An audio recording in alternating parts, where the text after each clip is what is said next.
नमस्ते। और आज के इस गहन विश्लेषण में स्वागत है। अक्सर देखा गया है कि किसी भी कमरे या मीटिंग में जो व्यक्ति सबसे ज्यादा और सबसे तेज आवाज में बोल रहा होता है, लोग उसी को सबसे प्रभावशाली मान लेते हैं, है ना? हाँ, लोग अक्सर उसी की बात सुनते हैं और उसी को लीडर मान बैठते हैं। बिल्कुल। लेकिन आज हम जिस स्रोत सामग्री पर चर्चा कर रहे हैं, उसका नाम है the silent sovereignty of strength. और ये इस पूरी धारणा को एकदम पलट कर रख देता है। सही बात है। और आज की इस चर्चा का जो मुख्य उद्देश्य है या जो हमारा मिशन है, वो यही समझना है कि आखिर खामोशी को एक सुपर पावर मतलब महाशक्ति क्यों माना गया है। हाँ, तो चलिए इसे समझते हैं। क्योंकि इस शोर शराबे वाली दुनिया में शांति के महत्व को ये स्रोत एक बिल्कुल नए नजरिए से पेश करता है। तो शुरुआत करते हैं स्रोत के सबसे पहले और तीखे बिंदु से। मैं कहूंगी कि ये बहुत दिलचस्प है। इसमें बताया गया है कि जो कमजोर लोग होते हैं ना, वो हमेशा शोर मचाते हैं। शोर मचाने से आपका मतलब है कि वो हर वक्त अपनी परेशानियां बताते रहते हैं? हाँ बिल्कुल, अपनी तकलीफें, अपनी भविष्य की योजनाएं, मतलब जो भी उनके प्लान्स हैं, वो सबको बताते फिरते हैं। असल में ये एक बहुत गहरा मनोवैज्ञानिक बचाव होता है, क्योंकि अंदर से वे असुरक्षित महसूस कर रहे होते हैं। अच्छा, मतलब शब्दों का एक बड़ा जाल बुनकर वो खुद को मजबूत दिखाने की कोशिश कर रहे होते हैं। एकदम सही। और ये उनकी कमजोरी को ही दर्शाता है। यार, ये तो बिल्कुल ताश के उस कच्चे खिलाड़ी की तरह हो गया जो खेल शुरू होने से पहले ही अपने सारे पत्ते सबको दिखा दे। हाँ, मैं भी यही कहूंगी। ये बहुत अच्छी एनालॉजी है। अपनी रणनीति पहले ही उजागर कर देना किसी भी नजरिए से समझदारी तो है नहीं। बिल्कुल नहीं है। लेकिन यहाँ मुझे एक बात खटक रही है। जो इंसान बिल्कुल चुपचाप बैठा है, उसे तो दुनिया वैसे भी कमजोर या बेवकूफ समझ लेती है ना?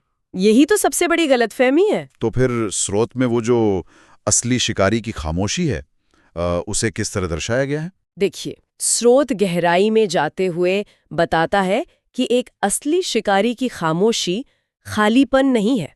वो शांत जरूर है, लेकिन वो खाली नहीं बैठा है। तो वो असल में कर क्या रहा होता है उस वक्त? वो असल में एक शांत आत्मा के अंदर पल रहे एक बड़े तूफान की आहट है। मतलब वो अपने आसपास के माहौल को बहुत बारीकी से पढ़ रहा होता है, डेटा इकट्ठा कर रहा है और हवा के रुख का अंदाजा लगा रहा है। अच्छा, मतलब ये एक ऐसा चरम फोकस है जहां ध्यान भटकने की कोई गुंजाइश ही नहीं होती। बिल्कुल। और ये बात बहुत दिलचस्प हो जाती है जब हम इसे ऊर्जा के संरक्षण से जोड़ते हैं। हाँ, यहीं पर तो बात सबसे ज्यादा दिलचस्प हो जाती है। शिकारी की इस शांत मानसिकता को समझने के बाद स्वाभाविक रूप से मुझे इस शक्ति के रिसाव वाले बिंदु पर आना है। बताइए। तो क्या सच में महज बोलने से हमारी शक्ति कम होती है? मतलब आजकल तो हर जगह कहते हैं कि अपने लक्ष्यों पर बात करो ताकि आप खुद को प्रेरित कर सको। ये एक बहुत आम धारणा है, लेकिन स्रोत स्पष्ट रूप से बताता है कि जब इंसान खामोश रहता है तो वो अपनी आंतरिक ऊर्जा को बचा रहा होता है। ये न्यूरोसाइंस से भी जुड़ा है। अच्छा, न्यूरोसाइंस क्या कहता है इस बारे में? जब कोई व्यक्ति अपने किसी बड़े लक्ष्य के बारे में लगातार बात करता है ना, तो उसके दिमाग को एक डोपामाइन हिट मिलता है। एक मिनट, डोपामाइन हिट मतलब दिमाग को ये भ्रम हो जाता है कि उसने वो काम पूरा कर लिया है? जी हाँ, बिल्कुल।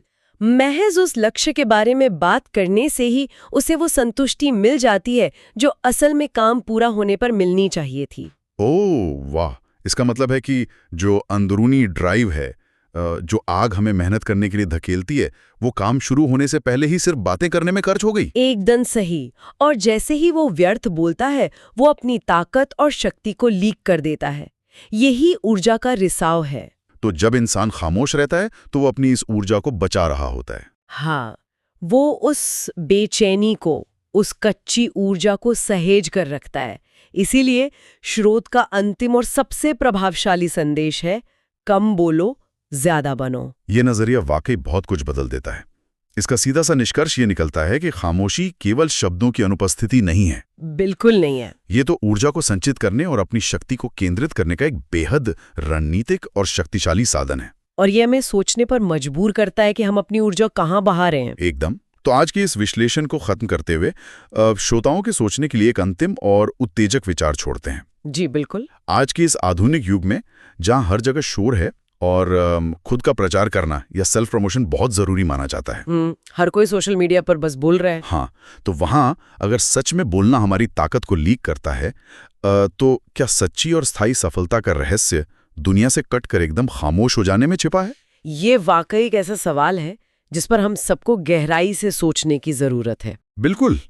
तो आज के इस गहरे विश्लेषण में बस इतना ही।